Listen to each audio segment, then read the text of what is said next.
Network Ministry, pelayanan jaringan internet untuk menjangkau jiwa-jiwa. Jangan lupa di like dan di subscribe ya channel Network Ministry supaya banyak orang yang terberkati. Terima kasih. Salam sejahtera bagi kita semua, sahabat Network Ministry yang diberkati oleh Tuhan. Pada hari ini kita akan mendengarkan firman Tuhan. Namun sebelumnya mari kita berdoa terlebih dahulu. Bapa dalam surga, terima kasih kami panjatkan kalau hari ini kami boleh ada sebagaimana kami ada, dan kami boleh kembali ya Tuhan mendengarkan sabdamu di hari ini melalui Network Ministry yang disampaikan oleh hamba-Mu. Biarlah Tuhan Engkau urapi hamba-Mu, Engkau berkati dia, berikan pengurapan secara khusus agar supaya setiap firman yang disampaikan bersumber daripada Engkau. Terima kasih Tuhan, diberkatilah para pendengar Network Ministry dimanapun mereka berada. Biarlah mereka boleh dicelikkan mata rohani mereka dengan mendengarkan firman-Mu. Terima kasih Tuhan, dalam nama Tuhan Yesus Tuhan dan Selamat kami hidup, kami serahkan semuanya. Haleluya, amin. Puji nama Tuhan. Kita akan membaca satu kebenaran firman Tuhan di 2 Raja-Raja 5 ayat 16. Tetapi Elisa menjawab, demi Tuhan yang hidup, yang di hadapannya aku menjadi pelayan, sesungguhnya aku tidak akan menerima apa-apa. Dan walaupun Naaman mendesaknya supaya menerima sesuatu, ia tetap menolak.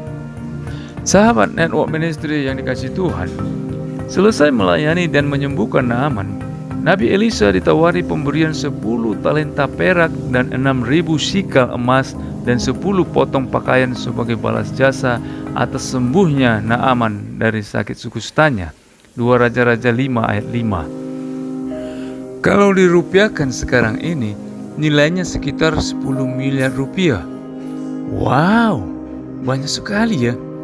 Namun Elisa menolak pemberian tersebut karena menganggap pelayanan yang dilakukannya adalah anugerah Tuhan semata yang tidak perlu dibalas. Dia menganggap bahwa pemberian tersebut tidaklah pantas untuk diberikan kepadanya. Sungguh luar biasa pengabdian Nabi Elisa. Namun sikap Elisa ini tidak diimbangi oleh sikap hamba Tuhan lainnya, yaitu Gehasi bujangnya. Dia memandang pemberian Naaman adalah hal yang patut diterima karena telah berjasa menyembuhkan Naaman.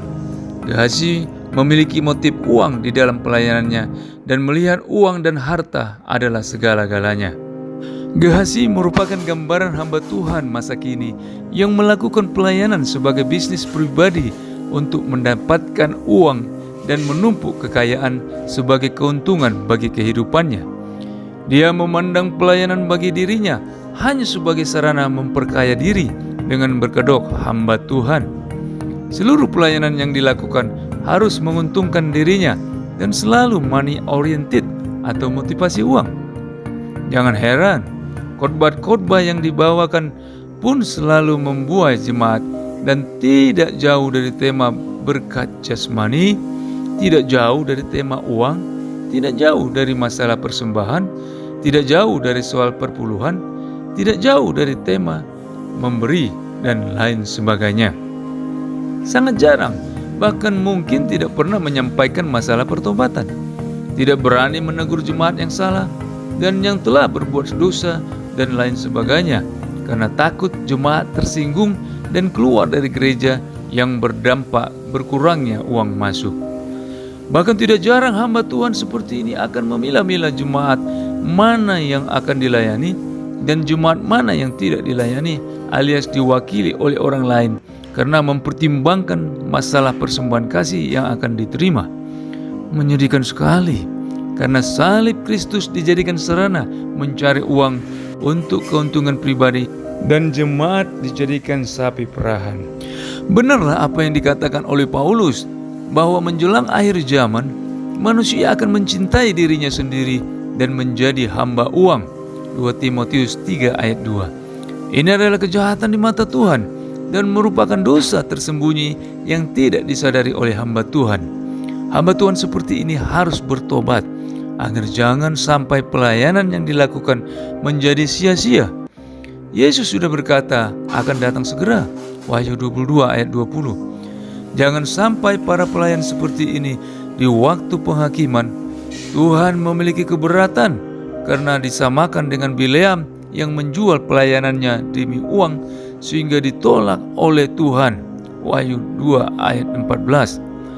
Jadi semua motivasi pelayanan yang tidak benar harus dibereskan di hadapan Tuhan, sehingga suatu saat kelak pada saat penghakiman, kemurnian pelayanan akan teruji, apakah dari emas, perak, dan batu permata, atau dari rumput kayu kering atau jerami.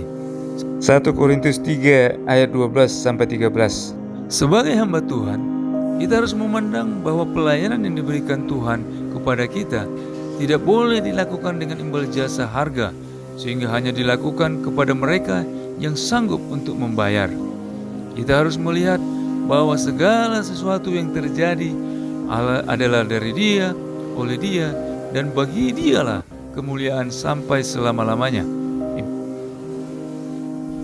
Sebagai pelayan Tuhan, kita harus tahu diri dan harus merasa bahwa tidak layak diri kita mendapat untung dari apa yang Tuhan lakukan melalui diri kita. Karena semua yang kita peroleh dari Tuhan adalah cuma-cuma. Jadi mari kita melayani juga dengan cuma-cuma. Matius 10 ayat 8. Dan di samping itu kita juga harus berbicara mengenai firman Tuhan sebagaimana mestinya, dengan maksud murni atas perintah Tuhan dan bukan sebagai barang dagangan. 2 Korintus 2 ayat 17. Haleluya. Tuhan Yesus memberkati kita semua. Amin. Mari kita berdoa.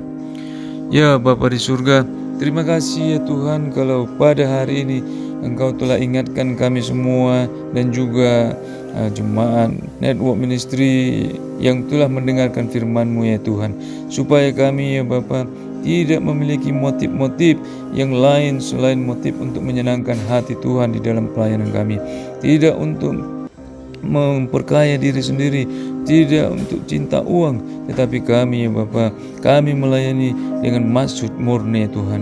Selidikilah hati kami ya Bapa, supaya hati kami menjadi murni dan dapat melayani Tuhan dengan hati yang tulus dan ikhlas, tanpa mengharapkan apapun yang daripada manusia.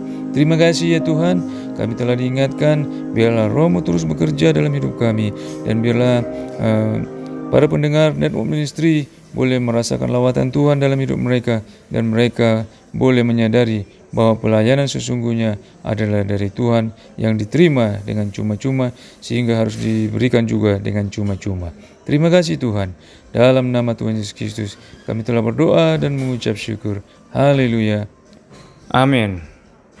Sahabat Network Ministry yang dikasihi Tuhan, kalau ada yang mau butuh doa, boleh menyampaikannya di chat yang ada di bawah YouTube ini.